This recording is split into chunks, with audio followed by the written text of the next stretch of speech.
আসসালামু আলাইকুম, আশা করি সবাই ভালো আছেন। আলহামদুলিল্লাহ আমিও ভালো আছি। তো সবাইকে আমার পঞ্চম ব্লগে স্বাগতম।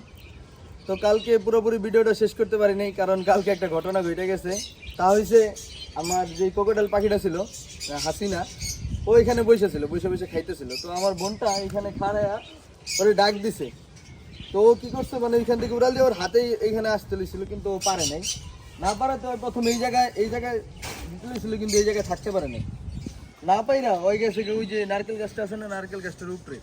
তো প্রথম ওইখানে ছিল অনেকক্ষণ, তারপর আমরা নিচে গেছি, তারপর ওইখান থেকে ও আবার উড়াল দিয়ে গেছে একদম ওই বিল্ডিংগুলো আছে না, ওই বিল্ডিংয়ের ভিতরের দিকে। তো পরে ওরা অনেক খোঁজাখুঁজি করছি, কিন্তু আমি আশা ছাইড়েই দিয়েছিলাম, ভাবছিলাম যে পাবো না। পরে কি যে পরে আবার গেছি, পরে ওই দিকের আবার কিছু পোলাপান ছিল চেনা জানা। পরে গেছি, পরে এক ভাই বলতেছে যে পাখিটা এদিকে দেখছিলাম, একটা পাখি আওয়াজ করতেছে, চিল্লাচিল্লি করতেছে, আমি দেখছিলাম। তো পরে গিয়ে দেখি একটা ছোট একটা বাচ্চা পাখিটা ধরছে। তো ধরছে পরে ওরে গিয়ে বললাম যে পাখিটা তো আমার। তো ও আবার আমার চিনে, ঠিক আছে। তারপর পরে ওর কাছ থেকে নিয়ে আসলাম। তো সবাই দেখতে পাইতেছেন যে আমার কোকাটেল পাখিটা মানে হাসিনা, ওর নামটা মূলত হাসিনার কারণটা হচ্ছে, কারণ আমি হিন্দি নাম হিসেবে দিয়েছিলাম যে হাসিনা। হাসিনা অর্থ হইছে সুন্দর, হিন্দিতে হাসিনা, হাসিন। হাসিন বলতে বোঝায় যে সুন্দর, ওরকম একটা টাইপের। কিন্তু আমি কিন্তু স্বৈরাচারীর নাম কিন্তু আর দিইনি, ঠিক আছে।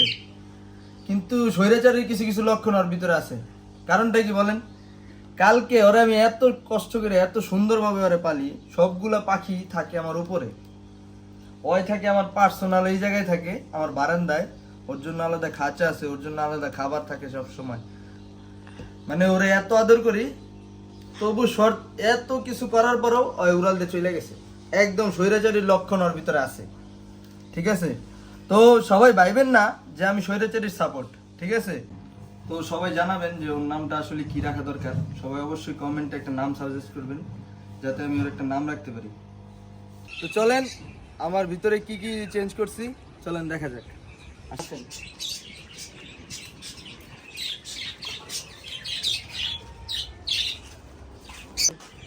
তো সবাই দেখতেছেন যে পানির কি অবস্থা, একদম পানি পুনি দিয়ে ঝইমা, মানে প্রচন্ড পরিমাণ বৃষ্টি আসতেছে ইদানিং।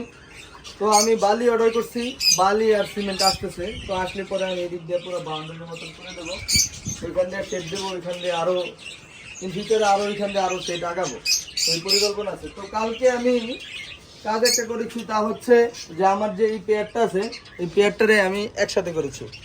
একসাথে করে ওদেরকে আলাদা একটা সেট আপ দিছে। এখন ওদের কিছু বাটি দেওয়া বাকি আছে, পানির ইয়ে দেওয়া বাকি আছে, কারণ কালকে অনেক ঝামেলা হয়েছে। কারণ ওরে পাখি আনতে গিয়ে অনেক, মনে করেন অনেক সমস্যা হয়েছে, অনেক দৌড়াদৌড়ি করতে হয়েছে। তার জন্য আর কি বাটি বুটি আনতে পারিনি নিচে, ঠিক আছে, এখানে দিতেও পারিনি।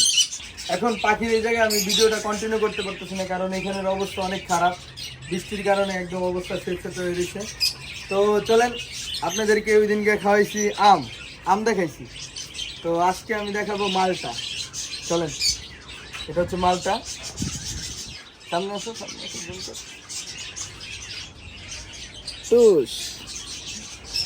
তো নিজের গাছের মালটা, এটা পেরে খাওয়ার থেকে ফিলিংস একটা অন্যরকম ফিলিংস, ঠিক আছে। তো সবাই দেখো, এখানে আসো আসো, সামনে আসো। অস্থির, পুরাই মাথা নষ্ট।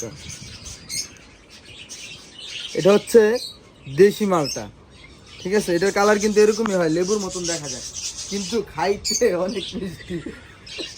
আসল কথা কি, মানে এটা কিন্তু সাধারণত অন্য কোনো গাছ হইলে টক টক থাকার কথা, কারণ এরকম যে সবুজ মালটাগুলা সাধারণত টক থাকে।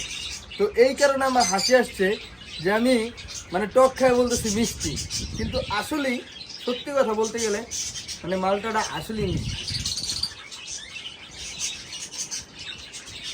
এক নম্বর মিষ্টি। শেষ করলাম, কারণ হচ্ছে মালটাটা পারছি, এখন সবাই নিয়ে বাধ্য করে দিব। আর আমার যে দ্বিতীয় সেট আপের কাজ চলতেছে, ওইটার জন্য কিছু কালেকশন করার জন্য আমি যাব। তো এই কারণেই আজকের ভিডিও এখানেই সমাপ্ত। তো যারা যারা এখনও আমার চ্যানেলটা সাবস্ক্রাইব করেন নাই, অবশ্যই আমার চ্যানেলটা সাবস্ক্রাইব করবেন এবং পাশে থাকা বেল আইকনটি অবশ্যই অল করে দেবেন, ঠিক আছে। তো সবাই ভালো থাকেন, সুস্থ থাকেন। আসসালামু আলাইকুম, আল্লাহ হাফেজ।